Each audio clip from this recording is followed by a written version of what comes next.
여행 경보는 지금도 그대로다. 아프가니스탄으로 가지 말라는 말. 몇 번이고 되풀이되는 그 한 문장. 위험하다고, 극도로 위험하다고. 전문가들은 검토를 거듭할 때마다 같은 결론에 이른다. 그런데 이상한 일이다. 그 경고문 너머로 카메라가 향하는 순간 화면 가득 펼쳐지는 것은 두려움이 아니라 고요함이다. 아침 햇살이 바미안의 절벽을 타고 천천히 흘러내리고 그 아래 들판에서는 농부들이 조용히 움직인다. 한때 거인이 서 있던 벽 아래에서 그들의 하루는 아무 일도 없었다는 듯 흘러간다. 도대체 이 땅은 무엇을 숨기고 있는 것일까? 왜 세상은 이곳에 등을 돌리면서도 동시에 이곳의 이야기에 이끌리는 것일까?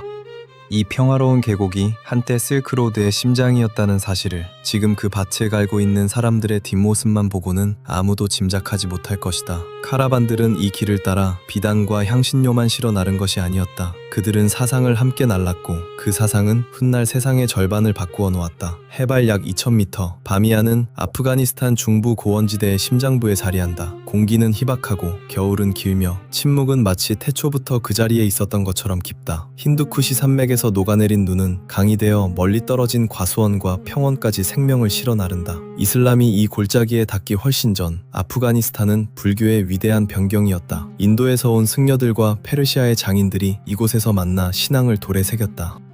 지금으로부터 1500년 전 그들은 이 절벽에 두 개의 거대한 불상을 조각했다. 당대 세계에서 가장 큰 불상이었고 새벽에 첫 빛을 받으면 화려한 색채로 빛났다고 전해진다. 그 주위로는 수백 개의 석굴이 벌집처럼 이어져 있었고 한때 그 안은 승려들과 생생한 벽화로 가득했다. 산 전체가 하나의 성소였고 아시아의 심장을 굽어보는 감시탑이었다. 그 불상들은 지진을 견뎠고 수백 년의 바람과 비를 견뎠으며 심지어 칭기즈칸의 군대가 이 계곡을 잿더미로 만들었을 때조차 살아남았다. 얼마나 많은 것을 견뎌내야 이토록 오래 서 있을 수 있는 것일까? 어쩌면 우리 각자의 마음속에도 무너지지 않고 버텨온 그런 자리 하나쯤은 있지 않을까? 계곡의 동쪽 관문에는 두 개의 고대 요새가 마주 서 있다.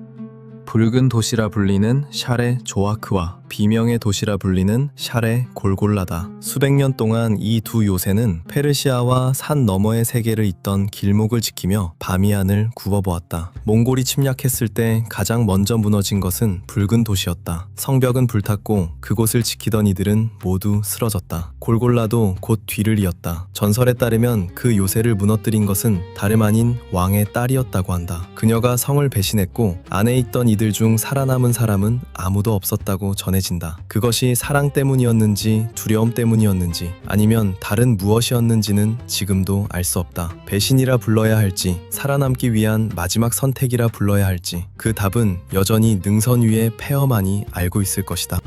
영광과 슬픔을 함께 품어온 이 계곡의 흔적은 지금도 능선 위에 조용히 매달려 있다. 바미안의 서쪽으로 향하면 대지의 색이 달라지기 시작한다. 바위는 부드러워지고 공기는 서늘해지며 전혀 기대하지 않았던 곳에서 물이 나타난다. 새하얀 석회암 절벽 사이로 6개의 지프푸르 호수가 사막의 빛 속에서 사파이어처럼 반짝인다. 이곳이 반데 아미르, 사령관의 댐이라는 뜻을 지닌 곳이다. 현지인들은 이 이름을 이마맘 알리와 연결짓는다. 그가 이 절벽을 내리쳐 물길을 터뜨렸고 하룻밤 사이 계곡을 물로 가득 채웠다는 전설이 전해진다. 오늘날 이곳은 아프가니스탄 최초의 국립공원으로 지정되어 극단으로 빚어진 이 땅 한가운데 고요함의 성역으로 남아있다. 각각의 호수는 자연이 만든 트레버틴 벽으로 둘러싸여 있는데 힌두쿠시의 눈 녹은 물이 수백 년에 걸쳐 광물을 쌓아 만들어낸 것이다. 세계에서도 손꼽히게 희귀한 자연 호수 체계다. 하늘에서 내려다보면 짙은 사파이어 빛에서 터키석 빛으로 색이 서서히 변해가고 하얀 바위 능선이 그 사이를 가르며 고원의 초원이 주위를 감싼다. 여름이면 사람들은 이곳에서 낚시를 하거나 작은 나무배를 타고 잔잔한 수면을 미끄러지듯 지나간다. 이토록 건조한 나라에 이렇게 맑은 물이 존재한다는 사실이 좀처럼 믿기지 않는다. 반데 아미르를 지나면 길은 바람이 깎아낸 계곡과 인적 없는 고원 사이로 구불구불 이어지고 색채는 다시 옅어진다. 물은 자취를 감추고 대지는 다시 붉은 흙과 바위의 색으로 돌아간다. 이 외딴 고원 한가운데 지평선 위로 첼부르지의 폐허가 솟아오른다. 거의 9세기에 이르는 세월을 견뎌온 중세의 요새 복합단지다. 그 이름은 40개의 탑이라는 뜻을 지니고 있다. 구루 왕조 시대에 세워진 이 요새는 바미안과 서쪽을 잇는 교역로를 지키던 곳이었다. 13세기 몽골이 휩쓸고 지나가면서 첼부르지는 파괴되었다. 탑들은 무너졌고 그곳을 지키던 병사들의 이름은 역사에서 지워졌다. 이제 무너진 성벽은 절벽과 하나가 되어 그 윤곽조차 산과 구별하기 어렵다. 이 길을 찾는 이는 이제 거의 없다. 풍화된 돌 사이에 서면 한때 카라반의 행렬을 지켜보던 병사들의 목소리와 그들이 쓰러진 뒤 이어진 긴 침묵이 귓가에 맴도는 듯하다.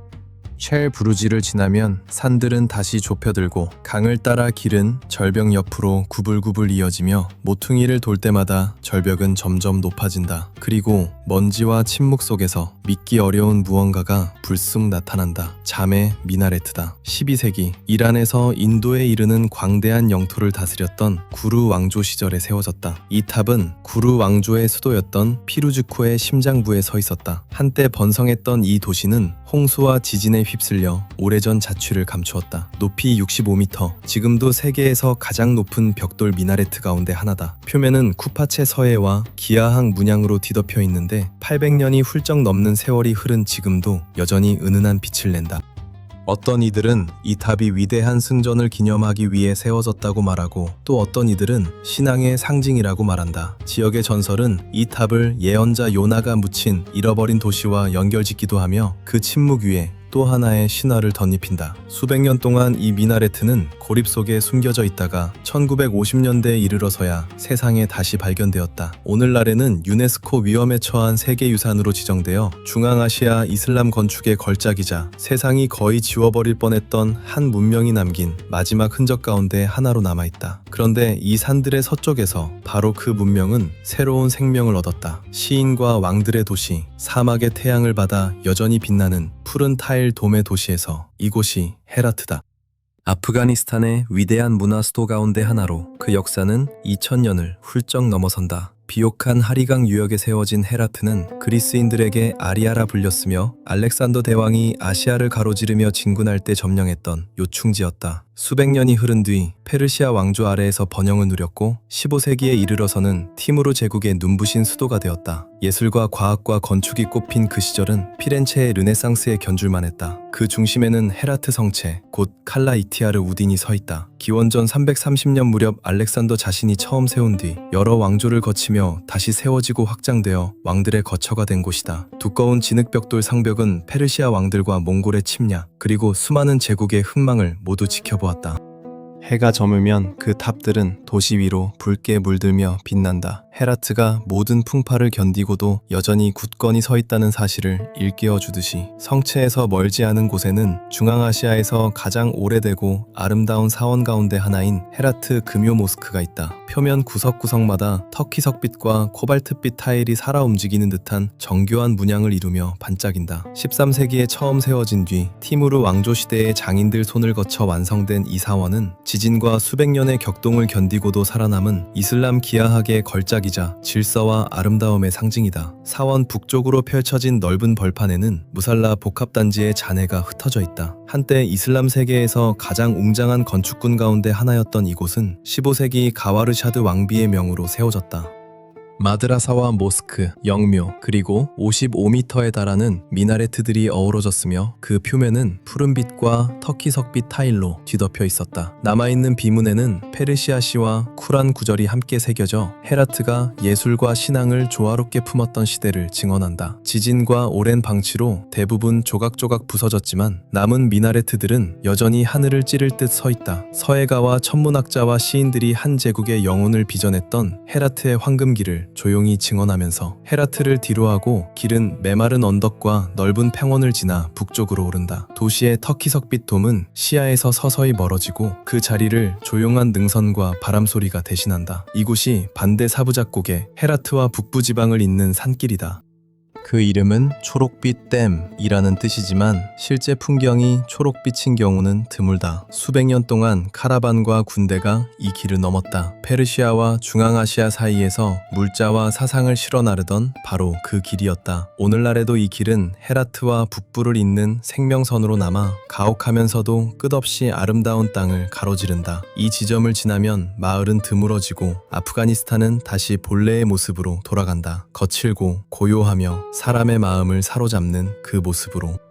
아프가니스탄의 북부는 언제나 조금 달랐다. 더 비옥했고 더 잘 연결되어 있었으며 중앙아시아와 그 너머의 초원이 만나는 지점이었다. 수천 년 동안 이 지역은 문명의 요람이었다. 그리고 그 이야기를 가장 잘 들려주는 곳이 바로 바른다. 흔히 도시들의 어머니라는 뜻의 알빌라드라 불리는 이곳은 지구상에서 가장 오랫동안 사람이 살아온 곳 가운데 하나다. 헤라트가 영광을 누리기 훨씬 전부터 바르는 이미 번성하는 중심지였다. 한때 그레코 박트리아 왕국의 수도였고 이후 페르시아 왕들의 터전이 되었으며 중앙아시아에서 가장 이른 시기에 불교 중심지 가운데 하나였다. 조로아스터교의 창시자 자라투스트라가 바로 이곳에서 살며 가르쳤다는 이야기도 전해진다. 이슬람이 도착하기 훨씬 전부터 이 땅이 신성하게 여겨졌다는 뜻이다. 13세기 몽골이 밀려왔을 때 그들은 이 도시를 흔적 없이 짓밟았고 남은 것은 폐허와 전설뿐이었다. 중세의 지리학자들은 이 도시의 성벽이 거의 12km에 이르렀고 거대한 방어탑들이 줄지어 서 있었다고 기록했다. 수백 년에 걸쳐 발전해온 방어체계였다. 오늘날 남아있는 것은 진흙벽돌 성벽과 바르 성체, 곧 발라이사르의 잔해뿐이다. 시대를 켜켜이 쌓아올린 층위가 그대로 남아있다. 하늘에서 내려다보면 지금도 고대 바르의 원형 중심부를 어렴풋이 그려볼 수 있다. 거리들은 한때 신성한 중심에서 사방으로 뻗어나갔고 그 흔적은 지금도 사원과 그 정원으로 남아있다. 아프가니스탄에서는 드문 이 방사형 구조는 도시의 고대 설계를 그대로 반영하며 성스럽고도 왕실다운 수도였던 이 도시의 형태를 먼지 속에서도 여전히 어렴풋이 그려낸다. 마치 사라진 제국의 기억처럼. 고대 바르에서 멀지 않은 곳에 그 정신적 후계자인 마자르 이 샤리프가 있다. 산으로 갈라진 이 땅에서 이 도시는 언제나 사람들을 하나로 모으는 자리였다. 그 중심에는 아프가니스탄에서 가장 눈부신 명소 가운데 하나인 블루 모스크, 곧 하즈라트 알리의 성묘가 서 있다. 전설에 따르면 이 사원은 오랜 세월 역사 속에 묻혀있던 알리의 무덤이 다시 발견된 자리에 세워졌다고 한다. 그 이야기가 사실이든 신앙이 빚어낸 믿음이든 이 사원은 북부 아프가니스탄의 영적 중심지가 되어 중앙아시아 전역에서 순례자들을 불러 모았다. 표면은 수많은 푸른 타일로 뒤덮여 빛에 따라 색을 바꾼다. 아침에는 옅은 터키석 빛으로, 해질녘에는 짙은 사파이어 빛으로, 그 안뜰에는 평화의 상징으로 여겨지는 흰 비둘기들이 살고 있는데 전설은 이 비둘기들이 결코 이곳을 떠나지 않는다고 전한다. 마자르 이 샤리프의 푸른 돔을 뒤로하고 길은 동쪽으로 넓은 평원을 가로지르며 서서히 사망간주의 언덕으로 이어진다. 과수원과 능선, 그리고 현대 세계와는 멀리 떨어진 듯한 숨은 계곡들이 펼쳐지는 조용한 지역이다. 이곳 석회암 능선을 직접 깎아 만든 자리에 아프가니스탄에서 가장 놀라운 고대 유적 가운데 하나가 자리한다. 탁트이 로스탐, 페르시아 서사시의 전설적인 영웅 로스탐의 이름을 딴 로스탐의 옥좌다.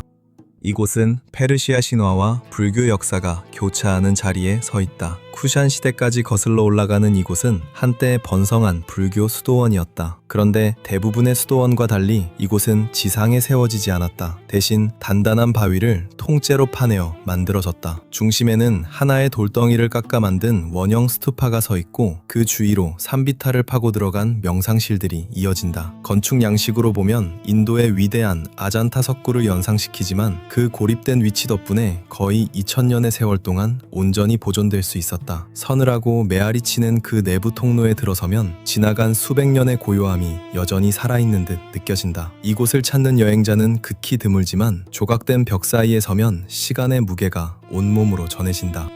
아프가니스탄의 역사가 세상이 기억하는 것보다 훨씬 더 깊다다는 사실을 일깨워주면서 북부의 평원에서 길은 다시 남쪽으로 방향을 튼다. 산들이 다시 좁혀들고 공기는 서늘해지며 여정은 나라의 심장부를 향해 오른다. 그 앞에 카불이 있다. 역사가 셀 수 없을 만큼 여러 번 무너지고 다시 세워지고 다시 태어난 도시다. 수백 년 동안 카불은 제국들이 교차하는 자리에 서 있었다. 페르시아인, 무구린, 그리고 이 계곡을 지나간 수많은 사람들이 이 도시를 빚어냈다. 한때 실크로드의 중요한 거점이었던 카불은 인도와 페르시아, 중앙아시아에서 온 사람들이 모여 교역하고 사상을 나누던 자리였다. 20세기 중후반 이 도시는 종종 중앙아시아의 파리라 불렸다. 장미 정원과 시, 그리고 열려있는 카페들이 있는 도시였다. 이후 수십 년에 걸친 분쟁이 그 모습을 바꾸어 놓았지만 향신료와 구리 제품, 물들인 천을 늘어놓은 상인들이 목청을 높이는 시장 곳곳에서 그 시절의 흔적을 여전히 느낄 수 있다. 이곳에서 팔리는 보물 가운데 아프가니스탄의 영혼을 카펫만큼 온전히 담아내는 것은 없다. 헤라트에서 마자르에 이르는 마을들에서 손으로 짠 이 카펫들은 저마다 그것을 만든 이의 삶을 담고 있다. 땅의 무늬, 계절의 리듬, 그리고 세대를 거쳐 전해 내려온 전통까지. 염료는 땅에서 얻는다. 석류 껍질, 호두 껍데기, 꼭두선이 뿌리에서 아프간 디자인 특유의 짙은 붉은빛과 푸른빛이 태어난다. 완성된 카펫은 카불의 시장을 거쳐 세상으로 나아가며 수백 년 동안 아프가니스탄을 세계화 이어온 그 교역의 전통을 오늘도 이어간다. 도시의 소란을 내려다보는 언덕 비탈 위에는 이 바부르가 자리한다. 16세기 무굴 제국의 황제 바부르가 세운 정원으로 그는 이곳을 자신의 마지막 안식처로 선택했다. 이 정원은 소음 위에 떠있는 고요한 섬으로 남아있다. 대리석 테라스와 흐르는 물이 계단을 이루며 아래의 도시를 향해 내려간다. 낙원 그 자체를 그리기 위한 설계였다. 이 정원에서 바부르는 북쪽으로 힌두쿠시를, 남쪽으로 자신이 정복한 평원을 바라보았다고 한다. 도시 위로는 카불의 고대 성체 발라이사르가 우뚝 솟아있다. 5세기부터 이 계곡을 지켜온 성체다. 왕들에 의해 다시 세워지고 침략으로 무너지고 현대의 전쟁으로 상처 입었지만 그럼에도 여전히 서있다. 끊임없이 스스로를 다시 세우는 이 도시의 인내를 상징하듯이. 그리 멀지 않은 곳에는 평화의 궁전이라는 뜻의 다룰 아만 궁전이 있다. 1920년대 아마눌라 왕이 근대적이고 독립적인 아프가니스탄을 꿈꾸며 세운 궁전이다. 한때 이 궁전은 진보와 희망의 상징이었다. 수십 년의 분쟁이 이 궁전을 폐허로 만들었지만 최근의 복원을 통해 예전의 웅장한 모습을 다시 되찾았다. 카불 남쪽으로 평원이 가즈니를 향해 펼쳐진다. 1000년 전 술탄 마흐무드의 시대에 눈부시게 빛나던 가즈나비 제국의 수도였던 이곳은 시인과 학자들의 도시였다. 궁전은 예술과 필사본으로 가득했고 이슬람 세계 전역에서 지성인들을 끌어모았다. 인도와 페르시아에서 온 카라반들이 이 도시의 성문을 넘나들며 예술과 언어 그리고 시대를 정의하는 사상을 실어날랐다. 그 영광 가운데 남은 것은 이제 많지 않다. 오늘날 평원 위로는 두 개의 벽돌 미나레트가 풍화된 채로 그러나 여전히 정교한 모습으로 솟아있다. 그 표면에는 테라코타 문양과 터키석빛 유약의 흔적이 새겨져 있다. 이 미나레트들은 가즈니가 이슬람 학문의 위대한 중심지 가운데 하나로 손꼽히던 시절 12세기 사원의 입구를 표시하던 것이었다. 이제 그것들은 들판 위에 홀로 서서 한때 아시아의 위대한 문명들을 이어주던 한 제국을 조용히 지키고 있다. 카불 동쪽으로는 길이 마이파르 협곡으로 내려간다. 바위와 강이 만드는 좁은 통로, 산들이 사방에서 조여드는 듯한 자리다. 다리들이 협곡을 가로지르며 오랜 세월 상인과 병사와 방랑자들이 걸었던 길을 잇는다. 수백 년 동안 교역과 분쟁을 함께 목격해온 길이다. 이 길을 달리는 것은 결코 쉬운 일이 아니다. 날카로운 굽이길이 깎아지른 절벽에 매달리듯 이어지고 저 아래로는 강물이 아득히 반짝인다. 하늘에서 내려다보면 협곡은 극적인 대비 속에 펼쳐진다. 바위와 물과 하늘이 서로 뒤엉키며 움직인다. 이곳에서 제국의 잔해는 다시 야생에게 자리를 내주고 아프가니스탄은 다시 한번 날 것 그대로의 아름다움을 드러낸다. 협곡을 지나면 길은 눈부시게 아름다운 지역을 계속 가로지른다. 깊은 계곡과 맑은 강, 그리고 구름 속으로 끝없이 솟아오르는 듯한 숲으로 덮인 산비탈들이 이어진다. 이곳이 험준한 산과 비옥한 초록빛이 만나는 동부 아프가니스탄이다. 바위를 깎아 만든 계단식 밭 위에는 마을들이 옹기종기 자리 잡고 있다. 이곳의 공기는 어딘지 다르다. 더 서늘하고 더 상쾌하며 물소리와 바람소리로 살아 숨쉰다. 수년에 걸친 분쟁의 상처를 안고 있지만 이곳은 여전히 이 나라에서 가장 눈부시면서도 가장 덜 알려진 지역으로 남아있다. 이 풍경 한가운데 누리스탄이 있다. 한때는 카피리스탄, 곧 이교도의 땅이라 불렸지만 1896년 이곳 사람들이 이슬람을 받아들이면서 빛의 땅이라는 이름을 얻었다. 아침이면 안개가 나무에 감기고 캐노피 사이로 햇살이 스며든다. 사막과 바위로 이름난 이 나라에서는 좀처럼 보기 힘든 광경이다. 목조 가옥들이 산비탈을 따라 늘어서 있고 조각된 발코니와 다리들은 주변을 둘러싼 바로 그 숲에서 얻은 목재로 지어졌다. 누리스탄 사람들은 아프가니스탄 어디에서도 볼 수 없는 독특한 문화를 지켜왔다. 그들의 노래와 조각과 축제는 이슬람 이전 시대, 어쩌면 인도이란계나 그리스계 조상에게까지 거슬러 올라가는 전통을 담고 있다고 일부 학자들은 말한다. 그들의 전설은 지금도 알렉산더 대왕의 병사들을 기억하며 고대 산악신앙의 흔적이 여전히 이곳의 민담 속에 숨쉬고 있다. 산으로 가로막히고 도로조차 없는 이 계곡은 바깥사람의 발길이 거의 닿지 않는 아프가니스탄에서 가장 외딴, 그리고 가장 기록되지 않은 지역 가운데 하나로 남아있다. 누리스탄에서 산은 더욱 높아지고 숲은 서서히 사라지며 공기는 점점 희박해진다. 계곡은 좁아져 wak한 회랑으로 이어진다. 타지키스탄과 파키스탄 그리고 중국 사이에 끼어있는 외딴 띠 모양의 땅이다. 이곳에서는 돌로 지은 마을들이 왁한강 기슭을 따라 늘어서 있고 보리와 감자가 자라는 밭이 메마른 비탈 위에서 밝게 빛난다. 수백 년 동안 이 계곡은 중앙아시아와 인도아 대륙을 이어왔다. 카라반과 승려와 탐험가들이 세상의 지붕을 가로지르며 오갔던 삶과 교역의 실타래였다. 길이 약 350km, 너비는 겨우 20에서 60km에 불과한 이 회랑은 19세기 그레이트 게임 시기에 러시아와 영국의 야심 사이에 완충지대로서 지도 위에 그어졌다. 더 동쪽으로 가면 땅은 해발 4,000m 위로 솟아올라 아프간 파미르로 이어진다. 힌두쿠시와 파미르 그리고 카라코람 산맥이 이곳에서 만나는 바람이 몰아치는 광활한 세계다. 공기는 희박하고 바람은 날카로우며 침묵은 끝이 없다. 눈 덮인 봉우리들이 사방에서 빛나고 그중 일부는 7,000m를 훌쩍 넘어서지만 아직도 많은 봉우리가 오르는 이 없이 이름조차 없이 남아있다. 유목민인 와키족과 키르기스족 가족들은 여전히 계절을 따라 이동하며 수천 년 동안 변하지 않은 길을 따라 야크떼를 몰고 이 고원을 오간다. 그 가장 먼 끝자락 왁한 고개는 중국과 맞닿아 있다. 그러나 그곳을 가로지르는 길은 없다. 오직 빙하와 침묵만이 두 세계를 갈라놓고 있을 뿐이다.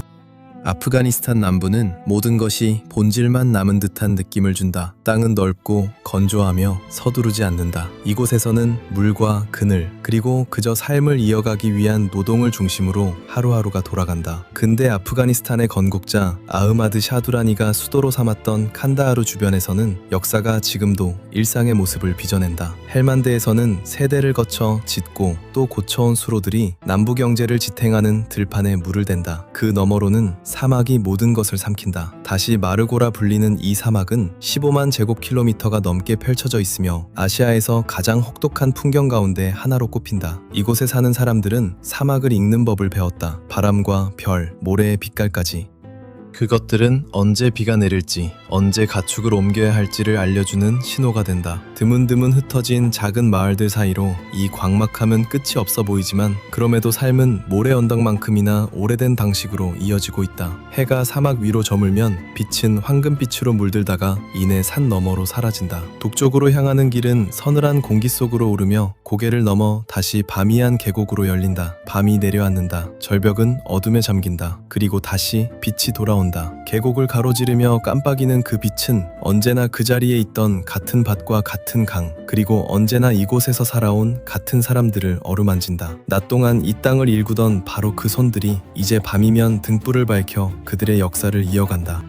위험하다고, 가지 말라고 세상은 몇 번이고 되풀이해 말하지만 그 경고 뒤편에서 저렇게 조용히 타오르는 불빛을 보고 있으면 문득 궁금해진다. 우리가 어떤 땅을 진정으로 이해한다는 것은 그곳의 위험만을 알고 그치는 것일까? 아니면 그 불빛 아래서 계속 이어지는 삶까지 함께 바라보는 것일까? 아마 그 답은 사람마다 다를 것이다.